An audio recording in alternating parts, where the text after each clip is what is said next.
예, 안녕하십니까. 오늘은 비즈라이브 총 50번째 시간이고요. 암 환자분들 대상으로 뉴로하모니를 사용한 임상 논문을 한번 알아보려고 합니다. 그래서 2번 정도의 시간을 가지려고 생각 중이고요. 첫 번째는 환자분들 뇌파를 분석한 결과를 볼 거고요. 두 번째는 암 환자분들을 대상으로 뉴로하모니로 뉴로피드백 훈련을 실시한 훈련 사례 논문을 한번 보려고 합니다. 그래서 이 논문은 2006년도에 박병원 박사님하고 요 병원 있죠. 남양주에 있는 에덴 암 전문 요양병원입니다. 뇌 컴퓨터 인터페이스를 이용한 암 환자들의 전두엽 뇌파 분석이라는 논문을 발표했습니다. 그 논문을 한번 알아보도록 할게요. BCI 활용 필요성에 대해서 BCI, 브레인, 컴퓨터 인터페이스죠. 인간의 생체 신호 중 뇌에서 발생하는 전기적 신호인 뇌파는 뇌와 컴퓨터 인터페이스 기술의 활용과 더불어 이를 모니터링하는 기술로도 개발되어 각종 재활 분야, 건강검진 분야 등의 의료 분야에도 응용될 수가 있습니다. 현재 BCI는 다양한 기반 기술과 함께 게임 기술과 임상 기술 분야로 활발히 연구되고 있고요. 특히 BCI 임상 진단은 간질, 파킨슨, 알츠하이머, ADHD 등의 뇌 관련 질환의 진단에 이용되고 있습니다. 본 연구는 뇌 관련 질환이 아닌 신체 관련 질환인 암을 대상으로 암의 기초 임상 진단에 BCI 기술을 응용하고자 합니다. 암은 이미 20년 동안 우리나라 사망 원인 부동의 1위를 지키고 있고요. 방사선 치료나 항암 화학요법 등의 암 치료 방법은 암세포뿐만 아니라 정상세포대에도 함께 영향을 주어 심신의 항상성을 심각하게 떨어뜨립니다. 뇌파는 인체의 심신 상태를 나타내는 중요한 데이터 중 하나로서 인체의 항상성이 깨지고 면역력이 저하된 암 환자의 뇌파가 건강한 사람과 큰 차이를 볼 수 있다는 것은 충분히 예견할 수 있다는 사실이고요. 사람의 인지, 사고 및 창의성과 관련이 있는 전두엽은 뇌 전체에서 발생되는 모든 정보를 총합하여 총체적으로 판단하고 조직화하여 반응이 실행되도록 합니다. ADHD 아이동의 전두엽의 크기가 일반 아동보다 작다는 보고가 있었고 우울증 환자의 좌측 배부 전두엽에 뇌혈류 감소가 있다는 보고도 있고요. 나이가 들어서 뇌 영역 중 가장 큰 위축을 보이는 부위는 전두엽이고 노인은 중년층에 비해 전두엽 뇌혈류량의 감소를 보입니다. 따라서 전두엽의 뇌파는 환자의 건강 상태를 나타내는 중요한 데이터로 이용할 수 있고요. 비침습적 방법으로 뇌를 탐색하는 주요 기술 중 CT, MRI, 펫과 같은 뇌 신경 영상 장비들은 뇌의 구조적인 부분을 연구하는 데 초점을 두고 있으나 뇌파는 뇌의 구조적인 연구보다는 대뇌 기능을 평가하는 데 중점을 두고 있는 방법입니다.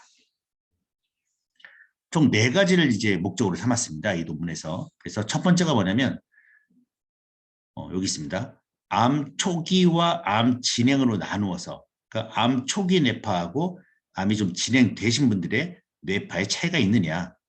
두 번째는 전체 암 환자군과 정상 대조군의 뇌파의 차이가 있느냐. 세 번째는 나이대별 암 환자와 정상 대조군의 뇌파의 차이.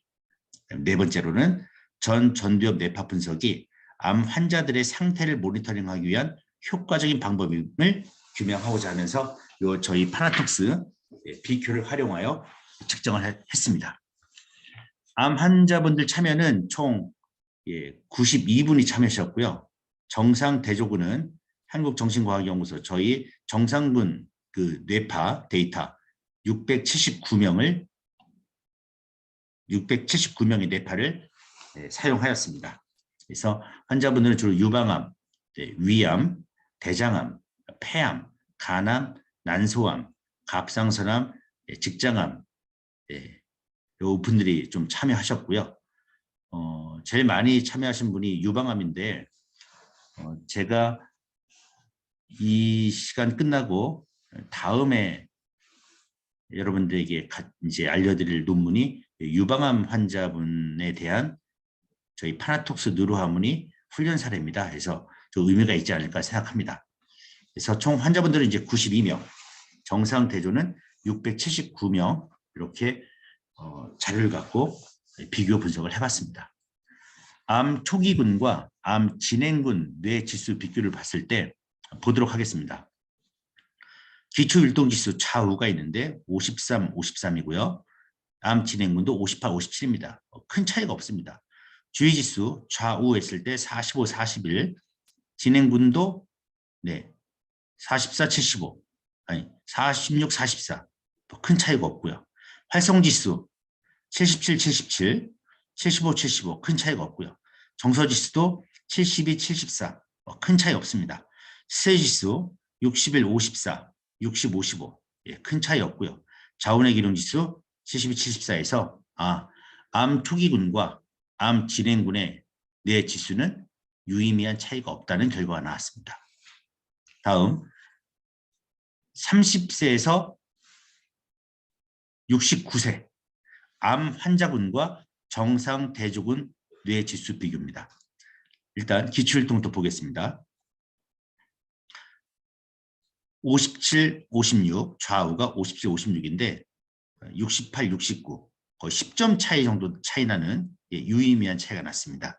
암 환자분이 기초율동이 이렇게 낮고 정상 대조군이 68, 69였습니다. 주의지수 좌우할 때 46, 44, 57, 55 네, 또 큰 차이가 나고 있고요. 활성지수 75, 76, 74, 74 큰 차이가 없습니다. 활성지수는 정서지수 74, 80 좀 차이가 있고요. 스트레스지수 60, 55, 74, 73에서 큰 차이가 나고 있습니다.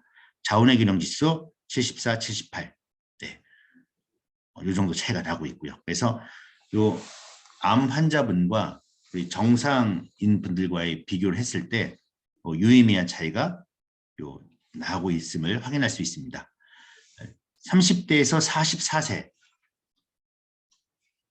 암 환자군과 정상 대조군 비교를 보겠는데요. 마찬가지로 기초율동지수 네, 좌우에서 51, 50 네, 정상은 67, 66 주의지수 35, 35 상당히 낮습니다. 네, 54, 53 활성지수 65, 64 네, 64, 65 네, 활성지수는 네, 크게 차이가 없는데 기초율동지수하고 주의지수에서 많은 차이가 나고 있고요. 정서지수도 70, 79 차이가 나고 있고 스트레스지수도 50점대하고 70점대로 큰 차이가 나고 있습니다. 자운의 기능지수도 이렇게 좀 차이가 좀 보이고 있고요. 네. 그 다음 45세에서부터 59세입니다. 같은 결과가 나오고 있습니다. 기초율동지수가 60, 59점이었는데 70점대 나오고 있고요. 주의지수가 50, 48인데 59점대 나오고 있고요. 활성지수는 비슷합니다. 정서지수도 차이가 나고 있고 스트레스지수도 64, 56, 70점대에 차이 나고 있고요. 자운의 균형지수도 정상 대조군에서 더 높은 점수가 나오고 있습니다. 60에서 69세 네, 60에서 69세 보시면은 마찬가지 똑같습니다. 58, 60점대 73, 75점 주의지수가 52, 48인데 정상은 66, 68 활성지수 89, 87, 91점 비슷하고요. 정서지수도 이렇게 차이가 나고요. 76, 84 차이가 나고 스트레스지수 50점대, 70점대 자원형지수 75, 79점 네, 자원형지수는 뭐 평균적으로 4점 정도가 정상 대조군이 지금 높게 나오고 있습니다. 네, 결과를 한번 보면 암 환자들 중 전이가 되지 않은 암 초기군과 전이가 된 암 진행군으로 나누어 두 집단 간의 뇌 지수를 비교할 결과 네, 모든 지수에서 차이가 나지 않았습니다. 이것은 암의 병기와 경중에 상관없이 암의 존재 자체가 뇌 지수에 영향을 준다고 볼 수 있습니다. 두 번째, 기초율동지수에서 유의하게 높은 차이를 보인 것은 일반적으로 주파수와 뇌의 활동 속도가 알파파죠. 비례하는 것에 비추어 암 환자군이 정상 대조군에 비해 뇌의 활동 속도가 느려서 뇌의 안정성이 떨어진 것으로 해석이 됩니다. 기초율동에서 거의 10점 차이가 나죠. 뇌의 활동 속도가 느려지고 안정성이 떨어지는 것으로 해석이 되고요. 주의지수에 있어서 유의하게 높은 차이는 암 환자군이 정상 대조군에 비해 뇌의 각성 정도가 떨어져서 기억력 감퇴나 질병에 대항할 수 있는 면역력이 저하됐다고 판단이 됩니다. 정서지수에서 유의하게 높은 차이는 암 환자군이 정상 대조군에 비해 자신감이 위축되고 우울한 심리 상태에서 벗어나기가 어렵다는 것을 말해주고요. 항스트레스 지수에서 유의하게 높은 차이는 암으로 인하여 받은 육체적, 정신적 스트레스가 심신의 긴장과 불안을 초래한 것으로 해석됩니다. 자운의 균형 지수에 유의하게 높은 차이는 암 환자군이 정상 대조군에 비해 좌뇌와 우뇌의 뇌파의 균형이 깨어짐으로써 육체적 불균형뿐만 아니라 정서장애나 활성장애가 발생할 수 있다고 볼 수 있습니다. 전체적으로 암 환자군이 정상 대조군에 비해 심신이 매우 불안정한 상태에서 신체적인 어려움과 함께 투병 중임을 알 수 있습니다. 세 번째 결과입니다. 암 환자군과 정상 대조군의 뇌파는 연령대별로 큰 차이를 나타내지 않았습니다. 이 결과를 볼 때 암 환자군과 정상 대조군의 전두엽 뇌파 비교에서 나타난 두 집단의 유의적인 차이는 암의 존재 여부에 있다. 이것을 확인할 수 있었고요. 결론적으로 본 연구는 암 환자군 내에서 암의 병기의 경중은 뇌파 차이에 영향을 미치지 못하나 암 환자군과 정상 대조군 간의 뇌파 차이가 있음을 규명하였으며 더불어 뇌파 영향에 미치는 연령의 차이가 암 환자군과 정상 대조군 뇌파의 차이에 영향을 미치지 않음을 확인하여 정상 대조군과 암 환자군의 뇌파 차이를 초래하는 것은 암의 존재 여부다. 따라서 전두엽 뇌파 분석은 암 환자들의 상태를 모니터링하는 중요한 도구로서 가능성을 보였고요.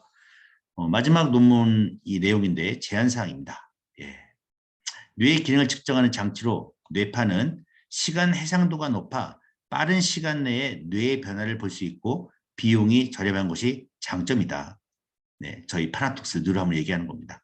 여기에 비해 fMRI, 펫이나 MEG 같은 공간 해상도는 높으나 뇌파에 비해 시간 해상도는 낮고 매우 고가의 장비로 특수한 측정실이 필요합니다.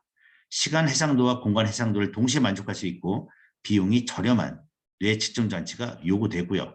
전도성 풀을 사용하는 번거로움이 없이 전극 단자를 머리카락이 없는 이마에 부착하여 전두엽의 뇌파를 측정하는 본 연구에서 사용된 2채널 전두엽 뇌파 측정기는 위의 단점을 보완한 대안 장치라고도 볼 수 있고 정상 대조군에 비해 유의적으로 낮은 암 환자군의 뇌파 분석 지수들을 정상 대조군 수준으로 올리기 위해서는 뉴로피드백 훈련이 필요하다. 이렇게 결론을 냈습니다. 오늘은 BCI 남양주 에덴 암 전문 요양병원과 저희 파나톡스가 같이 암 환자분들과 정상인분들의 뇌파를 비교한 논문을 봤고요. 다음 시간에는 유방암 환자를 저희 파나톡스 뉴로하모니로 훈련시킨 사례, 그 결과를 또 보도록 하겠습니다. 네, 감사합니다.